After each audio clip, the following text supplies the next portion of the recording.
тамоми мардуми Тоҷикистон меҳмондӯстдор аст.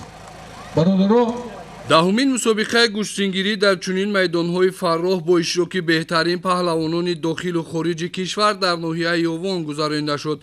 در مسابقه گوشتنی ملی گوشتنگیری پهلوانان از کشورهای ایران، ازبکستان، افغانستان، جمهوری مردمی چین، بلاروسیا، کامرون، ایتالیا، هندوستان و قزاقستان، فدراسیون روسیه و پهلوانان نامی کشور ما تاجیکستان شرکت ورزیده بین هم و آزمایش نمودند. با تشبث مقامات اجرایی حکومت دولتی ناحیه یاوان و صاحبکاران با همت ناحیه جمعیت دارای مسئولیتش محدود ماهر سمنت برای غالبان این چهاربینی با شکوه تحفه‌های پولی و مالی ارزشمند از قبیل 7 автомашина، 100 تلویزور و قالین، 20 یخدان، 10 اشتر، 10 مال شاخدار و بیش از 1 میلیون سوم تحفه‌های پولی گذاشته شد که این اقدام باعث روح‌بلندی و رقابت شدید میان پهلوانان گردید.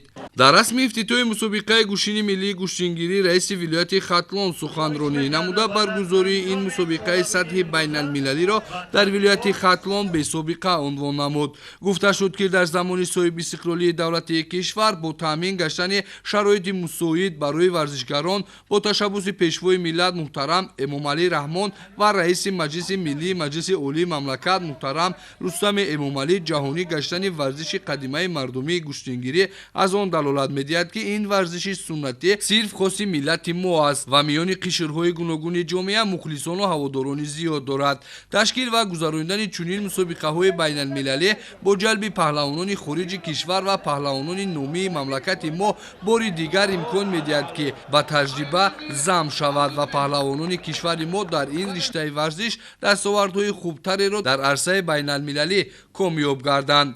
در ادامه چهاربینی رهبریت مقامات اجرایی حکومت دولتی ناحیه یاوان نیز اوید به گوشتنگیری سخنرانی نموده ذکر داشتند که گوشتنی ملی تاجیکی یکی از ورزش‌های معمول در میان مردم تاجیک به حساب می‌رود که تاریخ آن را به پیدایش ملت تاجیک ربط می‌دهند و میان جامعه محبوبیت خاص دارد.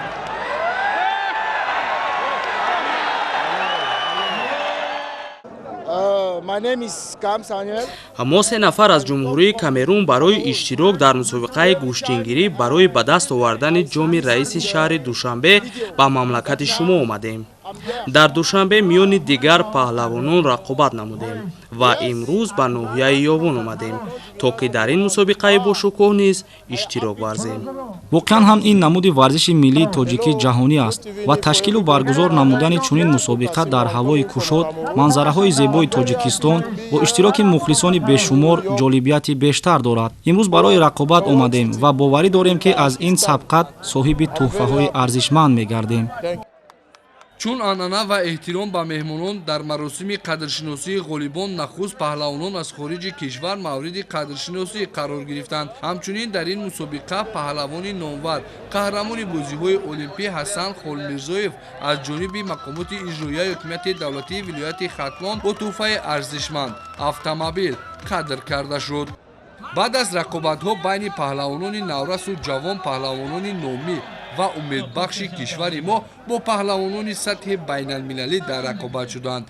باید گفت که امروزها گوشتنی ملی گوشتنگیری در سطح جهان محبوبیت پیدا نموده. سال تا سال این ورزش قدیمه در سطح جهانی رشد میکند و پیوسته بین دیگر کشورهای جهان نیز برگزار میگردد. با ابتکار رهبریت مقامات اجرایی حکومت دولتی ناحیه یاوان در همه جماعت‌های شهرک و دهات ناحیه چنین مسابقه‌ها در سطح بلند گذرانده می‌شود. طبق اطلاع این مسابقه بعد از مسابقه گوشتنگیری در شهر دوشنبه دومین مسابقه است که در کشور صاحب استقلال ما تاجیکستان در سطح بین المللی گذرانده می‌شود. کل مهمانان اشتراکچی با ولایت ختلان با ناحیه یاوان سفربر گردیدند که در این میدان پرشکوه در این میدان پر از مخلصان تشنه گوشتین سفربر گردیدند و برای مردم خارج برای اشتراکچیانی که با این مسابقه سفربر گردیدند یک فکر میکنم خیلی یک الهام بخشید که کل آنها از شادی دیگر خود را داشته نمیتونند.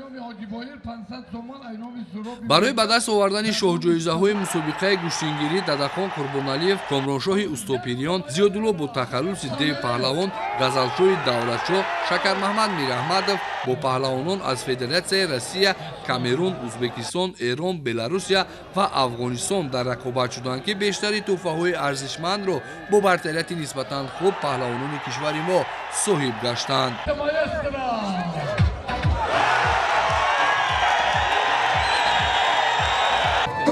ман ғазалшоҳи давлатшоҳ имрӯз дар гӯштинги миллии гӯштингирии ноҳияи Ёвон ки зодаи ман аст, ман имрӯз дар ин ҷо қуввозмоӣ намуда бо се ҳарифи худ ва охирон ҳарифеам ки Бетмурод Олтибоеви пурқуввати пуртаҷрибаи Ӯзбекистон буд, ман онро мағлуб намуда соҳиби шоҳҷоиза гаштам.